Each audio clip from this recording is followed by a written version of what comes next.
Nkechi se tenait nerveusement devant le grand bâtiment de verre de Juma Holding. Ses mains tremblaient.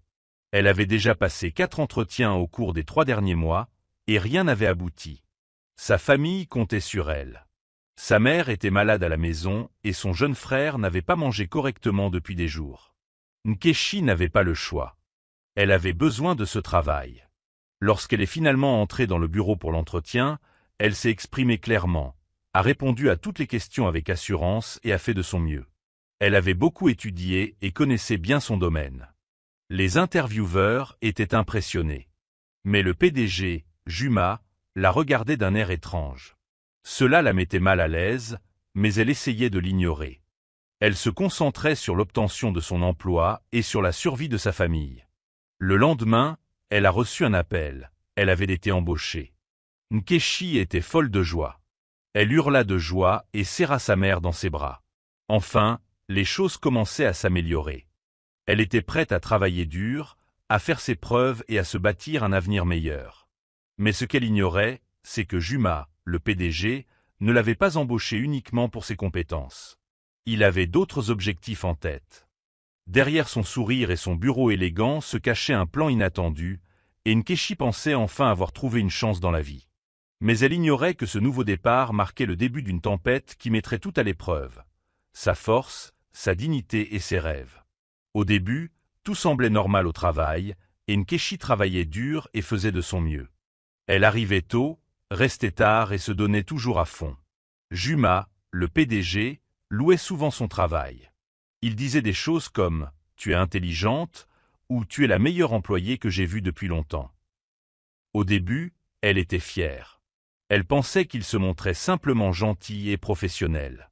Mais petit à petit, les choses ont commencé à changer. Juma commença à la regarder différemment. Son regard la fixa plus longtemps qu'il n'aurait dû. Lorsqu'il la fit venir dans son bureau, il lui sourit d'une manière qui la mit mal à l'aise. Puis les messages nocturnes ont commencé. Il lui envoyait des SMS vers minuit pour lui demander si elle était réveillée.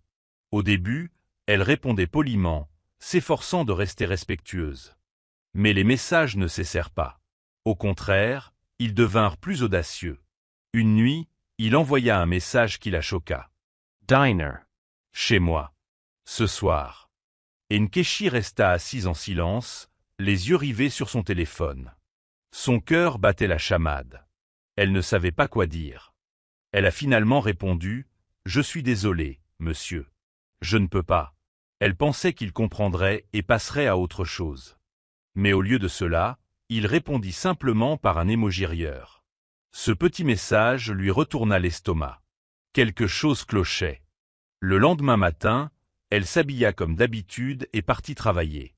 Mais lorsqu'elle arriva au bureau et tenta de scanner sa carte d'accès, le portail ne s'ouvrit pas. Elle réessaya. Rien. Déconcertée, elle demanda à l'agent de sécurité. Il regarda sa tablette, puis leva les yeux vers elle et dit « Vous avez été licencié. » Avec effet immédiat. Nkechi se figea. Quoi? Il doit y avoir une erreur, dit-elle doucement. Mais le garde secoua la tête. Je suis désolé. Je fais juste mon travail. Elle se tenait là, le cœur brisé, l'esprit en ébullition. Elle n'avait rien fait de mal. Elle avait travaillé si dur, respecté tout le monde, et pourtant, on la traitait ainsi juste parce qu'elle avait dit non.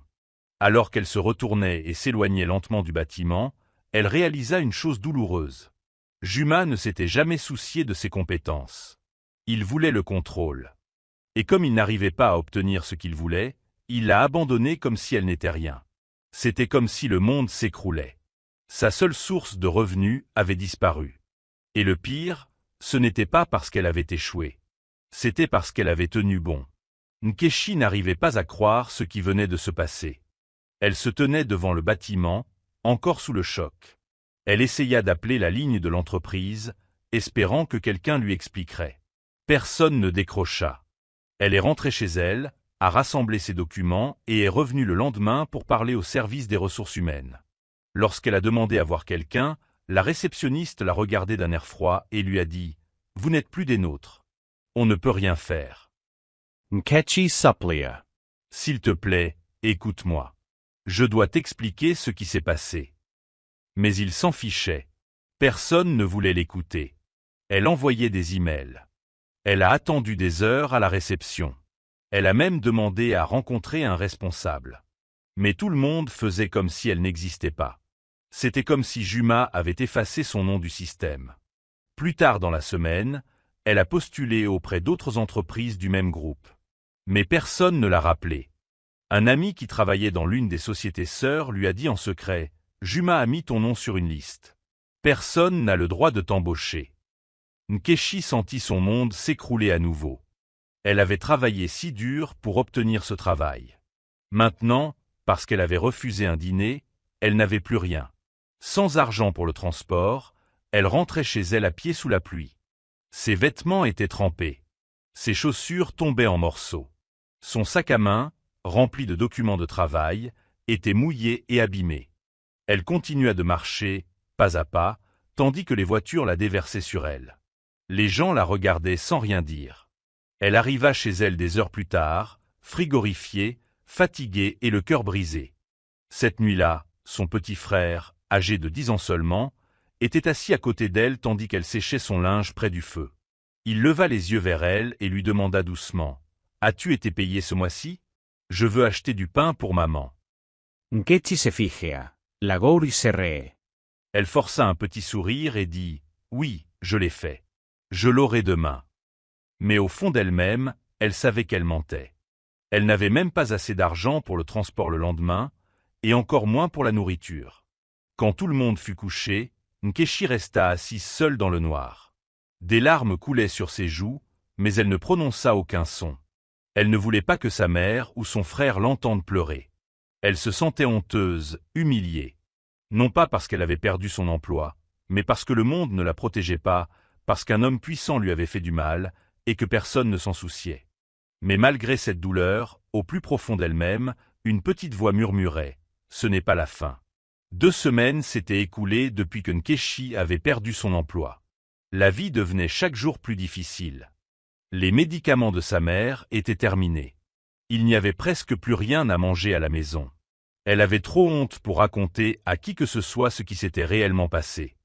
Son ami Imani, qui travaillait à temps partiel dans l'événementiel, lui a proposé de l'accompagner à un grand sommet sur l'investissement technologique. « Tu n'auras pas besoin de beaucoup parler », lui a dit Imani. « Tu n'auras qu'à servir les boissons et à être élégante. » Nkechi accepta. Elle n'avait pas d'argent, mais Imani lui prêta une robe noire et des talons hauts. Les talons étaient trop serrés et ses pieds lui faisaient mal, mais elle tint bon. L'événement était rempli de personnalités riches et influentes. Hommes en costume, femmes en robes scintillantes. Tous semblaient puissants et prospères, et Nkechi s'efforçait de rester dans un coin tranquille pour éviter d'attirer l'attention. Ses yeux étaient rouges, non pas à cause du maquillage, mais à cause des pleurs de la veille. Elle avait l'impression de ne pas être à sa place. Pourtant, elle sourit et distribua des verres de jus. Puis tout a changé. Les portes se sont ouvertes et un homme de grande taille est entré. La pièce est soudain devenue silencieuse. Même les personnalités importantes ont commencé à chuchoter. « C'est Simba Madu », a dit quelqu'un. L'investisseur milliardaire étranger. Il portait un costume sombre et simple, mais il dégageait quelque chose de puissant. Calme, sérieux et confiant. La montre à son poignet semblait à elle seule plus chère qu'une maison. Personne ne l'avait vu lors d'événements publics depuis des années, mais maintenant, il était là. Simba regarda lentement autour de lui, puis son regard se posa sur Nkechi. Elle détourna rapidement le regard, pensant que c'était une simple erreur, mais elle se retourna et il la fixait toujours. Il marcha droit vers elle, ignorant tout le monde. Les mains de Nkechi se mirent à trembler. Elle pensa qu'elle se tenait au mauvais endroit ou qu'elle avait fait quelque chose de mal, mais Simba s'arrêta juste devant elle. Sa voix était grave, mais douce. « Toi, dit-il doucement, pourquoi ai-je l'impression de te connaître ?» Nkechi se fijea. Son cœur se mit à battre plus vite. Elle n'avait jamais rencontré cet homme auparavant. Pourquoi un milliardaire la remarquerait-il? Les gens autour d'elle se mirent à l'observer. Certains semblaient perplexes. D'autres chuchotaient. Elle ne savait pas quoi dire. Elle le regarda simplement, choquée. C'était un homme capable d'acheter 10 entreprises en une journée, et pourtant, il lui parlait comme si elle comptait. Ce moment lui parut incompréhensible, mais ce qu'elle ignorait, c'était que c'était le début d'une tempête qui allait bouleverser sa vie. Nkechi resta figée. Elle ne comprenait pas pourquoi ce puissant milliardaire lui parlait. Ses mains tremblaient et ses lèvres bougeaient à peine. Quand Simba lui dit qu'il avait l'impression de la connaître, elle rit nerveusement et baissa les yeux. Elle ne voulait pas se ridiculiser, mais Simba fut patient. Il sourit et demanda gentiment « Tu travailles dans la technologie ?» Sa voix était calme, ni fière ni bruyante comme celle des riches qu'elle avait entendues auparavant. Nkechi prit une grande inspiration et répondit doucement « Je le faisais avant, mais j'ai été viré. » C'était douloureux de prononcer ces mots à voix haute, mais elle a dit la vérité. Elle n'est pas entrée dans les détails. Elle n'a pas mentionné Juma ni la douleur du licenciement, juste ces quelques mots. Simba la regarda attentivement. Puis, au lieu de réagir avec pitié ou surprise, il sourit à nouveau, comme s'il comprenait déjà mieux qu'elle ne le disait. « Tu sais, dit-il, je ne viens pas souvent à ce genre d'événement. Je reste loin de tout ce bruit. Mais quelque chose, me disait que je devais être là ce soir. » Ses yeux étaient toujours fixés sur elle. Il y avait quelque chose de sincère dans sa voix. Nkechi ne savait pas quoi dire. Elle avait l'impression de rêver. Peut-être qu'elle imaginait tout. Ce genre de choses n'arrivait pas aux filles comme elle. Elle était juste venue aider ses amis à servir les boissons. Elle n'était pas habillée avec élégance. Elle n'avait ni travail ni célébrité. Et pourtant, elle était là, tenant un plateau vide. Et un milliardaire lui parlait, comme si elle comptait pour lui. Puis Simba fit quelque chose qui la choqua encore plus. Il fouilla dans la poche de sa veste et en sortit une carte de visite simple et nette, avec son nom et son numéro de téléphone inscrit dessus. Il la lui tendit et lui dit « Si tu veux parler, contacte-moi. » Elle baissa les yeux sur la carte, puis leva les yeux vers lui, sans voix. Ce que Nkechi ignorait à cet instant allait changer sa vie. L'entreprise qu'il avait licenciée, Juma Holdings, était en cours de rachat par l'entreprise de Simba. Les papiers avaient été signés. Les réunions finales approchaient. Et Simba était l'homme qui allait bientôt posséder tout ce que Juma pensait contrôler. Pour Nkechi, ce n'était qu'un moment étrange et inattendu avec un gentil inconnu. Mais le destin avait prévu quelque chose de bien plus grand. Cette rencontre, cette simple carte, allait ouvrir la voie à quelque chose qu'elle n'avait jamais vu venir. Non seulement la justice, mais un tournant radical dans sa vie. Le lendemain matin, la tension était palpable dans la salle de réunion de Juma Holdings. Tous les participants étaient en costume, dossier à la main, semblant confiants, mais aucun ne savait ce qui allait se passer. La société de Simba finalisait officiellement le rachat de Juma Holdings. Tous les documents étaient signés, mais la réunion finale devait avoir lieu en face à face. Juma entra comme un roi. Il portait son costume le plus cher, arborant son habituel sourire fier. Il se croyait intouchable. Il pensait impressionner les nouveaux propriétaires, et peut-être même garder le contrôle. Il n'avait aucune idée de ce qui l'attendait.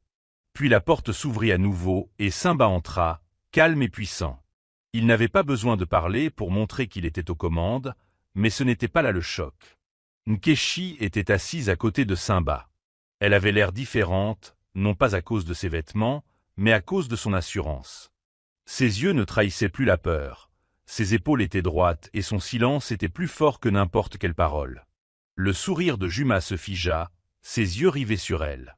Il ne put cacher sa stupeur. Sa bouche s'ouvrit légèrement avant qu'il ne force la parole. Que fait-elle ici? Tout le monde se retourna pour le regarder. Simba ne cligna pas des yeux, il n'hésita pas. Il regarda Juma droit dans les yeux et dit « C'est ma femme ». Le silence se fit dans la salle. Juma semblait avoir reçu une gifle. Il n'en croyait pas ses oreilles. La même femme qu'il avait licenciée, celle qu'il avait tenté d'embarrasser et de détruire, était désormais l'épouse de l'homme qui venait de racheter toute son entreprise. Nkechi ne parlait pas. Elle n'avait pas à le faire. Sa présence en disait long. L'humiliation que Juma avait prévue pour elle lui était revenue, décuplée. La situation s'était inversée d'une manière inattendue. Juma essaya de parler à nouveau, mais aucun mot ne sortit.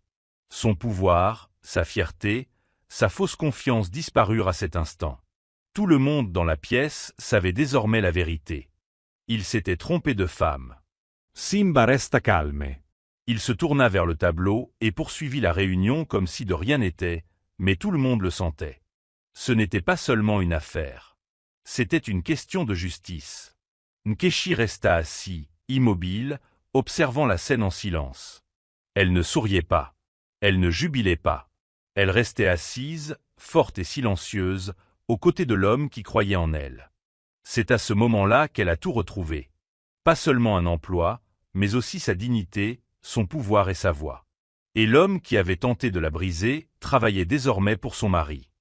Juma laissa échapper un rire artificiel, essayant de faire comme si tout allait bien.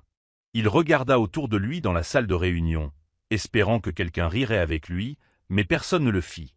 La salle resta silencieuse. Simba fouilla alors tranquillement dans son dossier et en sortit quelques papiers. Il les posa un à un sur la table, tous plus lourds les uns que les autres. Il commença par montrer la lettre de licenciement de Nkechi. Tout le monde a vu la signature en bas, celle de Juma. Puis sont arrivées ses évaluations. Elles étaient excellentes. Elle était l'une des meilleures de son service. Il n'y avait aucune raison de la licencier. Et enfin, les messages. Des textos tard le soir de Juma. Des messages de compliments qui se transformaient peu à peu en pression. Tout le monde voyait le schéma. Ce qui s'était passé était clair. Le silence était total dans la salle. Les membres du conseil d'administration regardèrent Juma avec stupeur. Certains étaient en colère. D'autres semblaient honteux. La voix de Simba brisa le silence, calme mais puissante. Elle a été licenciée pour avoir rejeté ses avances, dit-il en regardant le conseil d'administration. Et c'est pourquoi je ne me contente pas d'acheter cette entreprise. Je la reconstruis. Des exclamations de surprise emplirent la salle. Les gens commencèrent à chuchoter. Le conseil d'administration, les cadres supérieurs et même l'assistant de Juma semblaient ébranlés. Ce n'était plus seulement une affaire. C'était une vérité publique, et personne ne pouvait désormais la nier. Juma était figé sur son siège, le visage pâle. Son empire, son pouvoir, sa réputation, tout lui filait entre les doigts, et il ne pouvait rien faire pour l'en empêcher. Il avait cru pouvoir ruiner Nkechi discrètement, sans que personne ne s'en aperçoive. Mais désormais, tout le conseil d'administration connaissait la vérité. Pire encore, elle venait du nouveau propriétaire lui-même. Nkechi resta assise silencieusement à côté de Simba, sans dire un mot. Elle n'avait pas à le faire. Sa vérité avait été entendue, haut et fort. À cet instant, le royaume de Juma commença à s'effondrer. Ses mensonges, ses abus de pouvoir, son orgueil, tout cela exposé aux yeux de ceux-là même qu'il contrôlait autrefois. Simba se dressa fièrement, non seulement en milliardaire ou en PDG, mais aussi en homme qui préférait la justice au silence. Et le message était clair. L'époque où les hommes puissants utilisaient la peur pour faire taire les autres était révolue. Et Nkechi, elle n'était pas seulement une femme qui avait retrouvé son emploi. Elle devint la voix de toutes les femmes blessées et réduites au silence. Et ce n'était que le début. Alors que tout le monde quittait la salle de réunion, Juma suivit rapidement Simba dans le couloir. Ses pas étaient rapides, sa voix tremblante. « Simba, s'il te plaît. » Ce n'était pas sérieux, dit-il en essayant de forcer un sourire nerveux. C'était juste une blague. Elle n'avait jamais pris ce travail au sérieux. Simba s'arrêta et se tourna lentement vers lui. Ses yeux étaient calmes, mais l'expression de son visage figea Juma. « Une blague ?» répéta Simba doucement. « Tu crois que la virer, la mettre sur liste noire et la renvoyer chez elle en larmes était une blague ?» Juma ouvrit la bouche, mais d'aucun mot ne sortit. Il ressemblait à un homme qui venait de se rendre compte qu'il était tombé d'une falaise. Simba ne cria pas. Il n'éleva même pas la voix. Mais ce qu'il dit ensuite fut plus blessant que n'importe quelle insulte. « Tu as humilié ma femme, » dit-il fermement. « Tu lui as volé sa paix. Tu as essayé de détruire son avenir. » Il fit un pas en avant, sa voix toujours calme mais pleine de force. « Maintenant, je prends tout ce que tu apprécies et je le donne à ceux qui le méritent vraiment. » Le silence s'installa dans le couloir. Quelques personnes se tenant à proximité s'arrêtèrent pour écouter, les yeux écarquillés. Elles n'avaient jamais vu Juma si petit, si impuissant. Les lèvres de Juma tremblaient. Il semblait vouloir tomber à genoux. Mais Simba s'était déjà retourné et s'était éloigné, sans lui accorder une seconde de plus. Juma se tenait seul dans ce couloir, entouré de monde, mais complètement vide à l'intérieur. La compagnie qu'il contrôlait autrefois, le respect qu'il exigeait, le pouvoir qu'il exerçait sur les autres, tout cela avait disparu. Et le pire, c'est qu'il savait qu'il l'avait cherché. Cette fois, il n'y avait personne à blâmer. Ni les RH, ni son assistante, ni le conseil d'administration, ni même Keshi. C'était lui. Il avait profité de sa position, pensant que personne ne pouvait l'atteindre. Mais maintenant, tout ce qu'il avait construit lui échappait, et il ne pouvait rien faire pour l'arrêter. Alors que Simba disparaissait au coin de la rue, les gens commencèrent à chuchoter. Pas à propos de Simba, mais de Juma. Tu as entendu ce qu'il a fait à cette fille? Il s'est trompé de femme. Il est fini. Les mêmes salles où l'on le craignait autrefois résonnaient désormais de honte. Juma avait tenté de supplier, mais il était trop tard. Bien trop tard. 3 mois s'étaient écoulés, et Nkechi était assise tranquillement dans son nouveau bureau. Un grand et beau bureau d'angle avec de hautes fenêtres et un bureau brillant. Son nom était désormais inscrit sur la porte, mais pas seulement. Ce titre était éloquent, vice-présidente de l'innovation des talents. Elle le contemplait un instant chaque matin, incrédule devant le chemin parcouru. Peu de temps auparavant, elle se tenait devant ce même bâtiment, tremblante, implorant une chance. Elle était entrée comme une simple femme pleine d'espoir et à la recherche d'un emploi. Mais maintenant, elle avançait avec confiance. On l'accueillait avec respect. Personne ne la méprisait. Personne n'osait lui parler avec insouciance ou la traiter comme si elle n'avait pas sa place, car désormais, c'était elle qui signait les papiers. Elle avait le dernier mot sur qui était embauché ou licencié. Elle se souvenait de l'humiliation, de l'expulsion sans explication, de rentrer sous la pluie, les rêves anéantis. Et elle se souvenait de chaque larme versée ce soir-là, quand son petit frère lui avait demandé si elle avait été payée. Cette douleur était encore présente dans son cœur, mais elle était désormais alimentée. Du carburant pour s'assurer que personne d'autre ne souffre comme elle. Un après-midi, une jeune femme de la comptabilité frappa à sa porte, un dossier à la main, nerveuse. Ses mains tremblaient. Ses yeux ressemblaient à ceux de Nkechi autrefois, effrayés et incertains. Elle s'assit et raconta son histoire. C'était presque pareil. Messages indésirables d'un supérieur. Appels nocturnes. Menaces lorsqu'elle refuse. Nkechi ne s'est pas contentée d'écouter. Elle a agi. Elle a appelé les RH, a fait appel à l'équipe juridique et a veillé à ce que la femme soit protégée. Plus de silence. Plus de peur. Et comme ça, la nouvelle s'est répandue. D'autres femmes ont commencé à se manifester. Elles se sentaient désormais en sécurité, car elles savaient que quelqu'un au sommet les comprenait enfin. Quelqu'un qui avait suivi leur chemin. Quelqu'un qui avait été là, brisé et meurtri, et qui s'était pourtant relevé. Ce jour-là, Nkechi se fit une promesse silencieuse. Tant qu'elle resterait assise sur cette chaise, personne ne se sentirait plus impuissant. Elle avait désormais le pouvoir, non seulement de construire sa propre vie, mais aussi de changer celle des autres. La jeune fille qui mendiait autrefois à la porte tenait désormais la clé. Et cette fois, la porte était grande ouverte, pour tous ceux qui méritaient une vraie chance. Juma disparut de la scène publique, telle une ombre s'estompant au coucher du soleil. Un instant, il était l'homme d'État aux commandes, craint et respecté. L'instant d'après, il avait disparu, son nom discrètement effacé de l'édifice qu'il dirigeait autrefois. Personne ne s'en souciait. Personne ne demandait où il était allé. Son empire s'était effondré, morceau par morceau, et personne ne se précipitait pour le sauver. Mais pendant qu'il disparaissait, l'histoire de Nkechi a explosé. Tout a commencé par des rumeurs, puis un article de blog, puis des vidéos, puis les gros titres.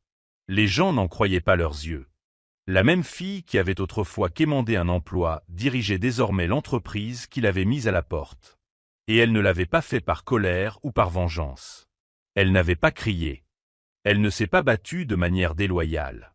Elle a simplement tenu bon, est restée silencieuse et a laissé la vérité parler. Elle est devenue un symbole, non seulement pour les femmes, mais pour toutes celles qui ont été réduites au silence, ignorées ou mises à l'écart. Les gens la regardaient et ressentaient de l'espoir, car elle avait tout perdu, puis gagné quelque chose d'encore plus grand. Pas seulement un emploi, pas seulement un bureau, mais un vrai pouvoir, un vrai changement et un vrai respect. La photo d'elle aux côtés de Simba, calme, confiante et sereine, a fait le tour du monde. C'était plus qu'une simple photo. C'était la preuve. La preuve que la dignité triomphe. Que la vérité triomphe. Que, même si les choses deviennent sombres, la lumière trouve toujours un moyen de se frayer un chemin. Juma avait tenté de la détruire. Il a usé de son pouvoir pour la rabaisser.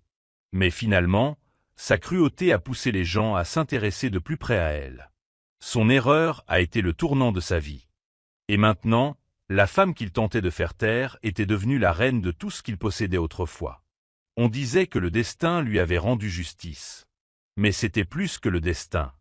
C'était sa force, sa patience et un homme puissant qui croyait en son histoire. Car Simba ne lui avait pas seulement donné un nouveau titre. Il lui avait redonné sa voix. Et avec cette voix, Nkechi s'assurait que personne ne serait plus jamais traité comme elle. Elle n'a pas seulement survécu à la tempête, elle est devenue la tempête. La fille qu'il a renvoyée pour avoir dit non. Elle signait désormais chaque papier avec son vieux stylo, sous une plaque portant son nom. Elle n'avait pas besoin de vengeance. Elle avait quelque chose de plus grand. Victoire. Si l'histoire de Nkechi vous a inspiré, ne faites pas défiler la page sans la partager. Faites savoir au monde que le silence n'est pas synonyme de faiblesse et que la gentillesse n'est pas une bêtise. Taguez une femme qui a besoin d'entendre ça. Aimez si vous croyez en la justice. Partagez pour rappeler à quelqu'un que personne ne peut vous empêcher de réaliser ce qui vous est destiné.